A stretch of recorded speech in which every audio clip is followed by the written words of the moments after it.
Hello, and welcome to the Secrets of Happily Ever After podcast. I'm your host, Monica Tanner, and I'm excited for today's episode because recently I had a very tough conversation with somebody that I care deeply about, unintentionally said some things on social media that really hurt my feelings. Now, I know her actions weren't intentional, and it was very tempting for me to think that I was making a big deal out of nothing, that it would be easier just not to say anything. I know this family member is super non-confrontational, so I didn't even know if we'd be able to have a productive conversation about it, but I knew that it was eating at me, and I knew that if I didn't say anything, I would feel resentment. It might come out sideways the next time I saw them, and so I knew in my heart of hearts that I needed to bring this up and bring it to their attention. So in today's podcast episode, I wanted to give you a few tips for how to have really tough conversations. Whether you're talking to your spouse or you're talking to a family member or a friend or even one of your children, and whether you're having a tough conversation about money, which we talked about last week, or sex or in-laws, whatever the case may be, I would say that it's always better to bring up your concerns with another person rather than stuffing them down and hoping that with time that your feelings will just go away. My experience doing that has either created a lot of distance because there's misunderstanding and hurt and resentment, or those feelings come out sideways, meaning you don't talk about the things that are really bothering you, but you're making like passive aggressive jabs at them or trying to hurt them in other ways that you're not aware of. So if we remember that all relationships are an endless cycle of harmony, disharmony, and repair. There's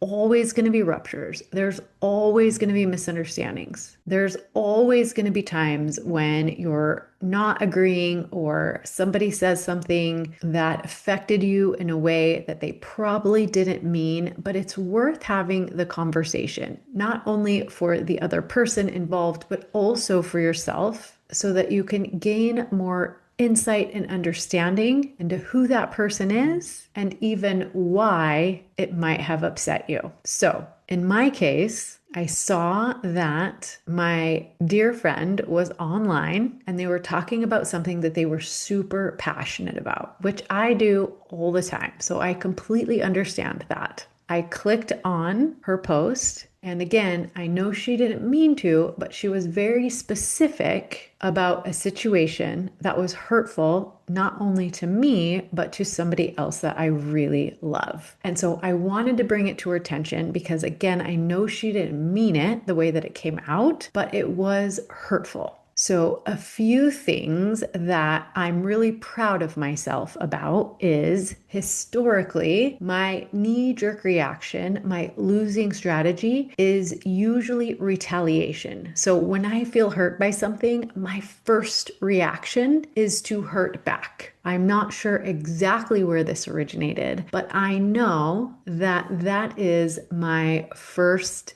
go-to. And so when I originally saw the social media post, I took a breath and I shifted out of that knee-jerk adaptive child reaction. And I decided that I needed some time and distance to process what had happened. So I went to bed that night. I woke up the next morning. I got a good workout in, and as I was working out, I kind of thought about the best way to bring up what happened and ask some clarifying questions because I value myself and this very close friend of mine. Because I knew that a conversation needed to be had, even though I was trying to talk myself out of it. Like, it's really not that big of a deal. It's just social media. Nobody really knows who she's talking about. But I knew that if I didn't say anything, that I would stew about it, that it would come up at weird times, that the next time I saw her, I would be thinking about it. And so those were all of my tells that I just needed to say something. So when a tough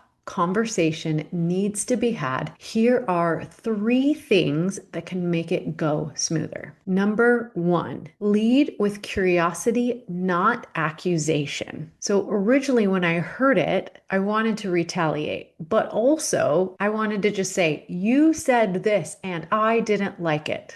But first, I got curious. What is it about what I heard that was triggering to me? And why was it triggering? And then, what could be her intention behind what she said? So, to kick off the conversation, I let my friend know how much I cared about her and our relationship. And then I let her know what I experienced. This is what I heard, and this is the impact it had on me. I led with a lot of curiosity about myself. I got curious about her, and instead of making broad accusations that she was being inconsiderate and unthoughtful and just acting in her best interest and not caring about its impact on anybody else, those are a lot of accusations, but things that I make up, right? I just simply let her know what I heard, what I experienced when I heard it, and how that impacted me. And then I listened. So the first tip is to lead with curiosity, not accusation. My second tip is to say what you mean without being mean, meaning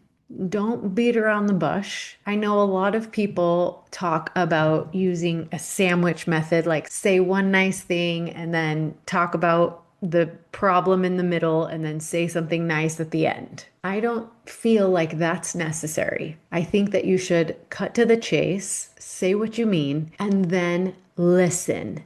Be open. You don't have to be harsh or cruel or, again, accusatory, but just talk about your experience from your point of view. Now, if you feel like there's some malice or malintent, I would own that. So you can say something like, what I make up about what you said is that you don't really care about me, that you're totally inconsiderate. Now, you're saying things that are unkind, yes, but you're owning that. What I make up about that. So you don't have to be harsh. You don't have to be cruel. You do have to take responsibility for the story you're telling yourself about what happened. So the best way to do this is to describe what happened from the point of view of security cam footage. So no drama, no interpretations, just what happened as the security cam would have seen it, and then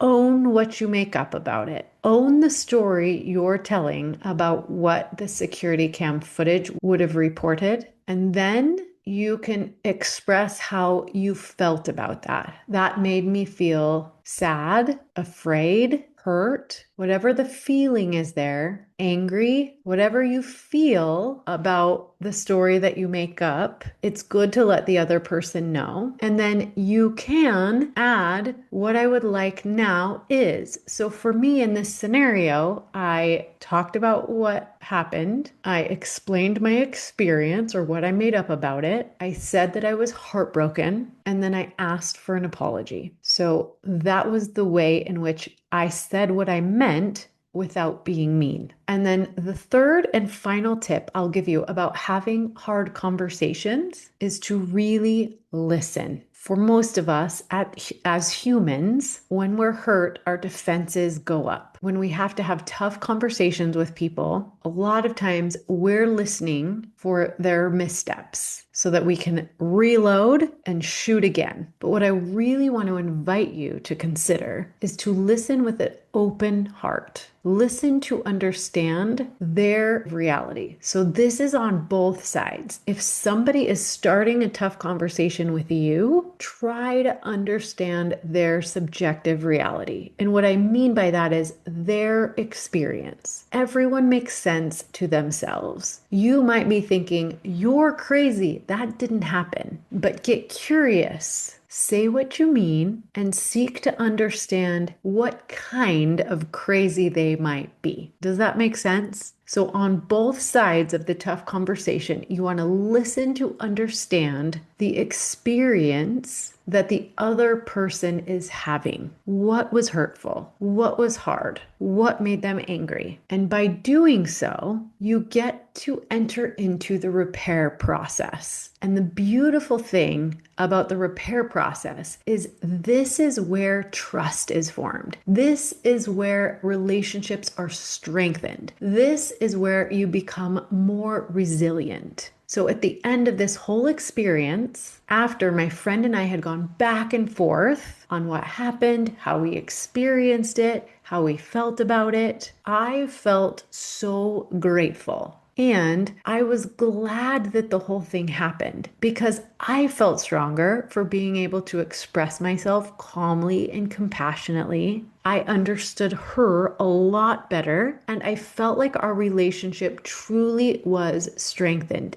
in that struggle. So, my prayer for this episode is that it will give you some hope, that it will give you some guidance, that it will relieve some of the stress of having difficult conversations because the outcome is often so much better than ignoring, stuffing down your feelings, hoping it will go away, talking yourself out of it. Having these tough conversations is like building muscles. You have to be willing to do the hard work, to break the muscles down, to be vulnerable so that they can build up stronger. And it's the same with any relationship, whether you're talking about your spouse, whether you're talking about a friend, a coworker, one of your children, a beloved family member, having hard conversations will ultimately strengthen your relationship. And if you need help with this, please reach out. You can book a complimentary call with me at monicatanner.com/call. I'm not saying that these conversations are easy and you're not going to get it right every time.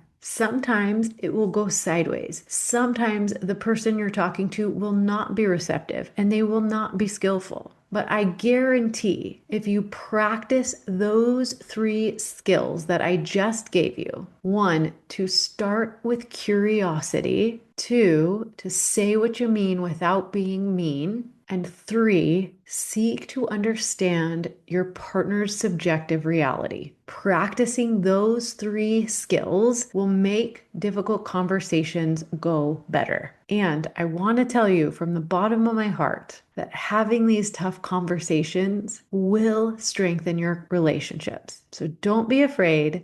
Dive in and please reach out if you have any questions or need any help. And I will see you same time, same place next week. Bye for now.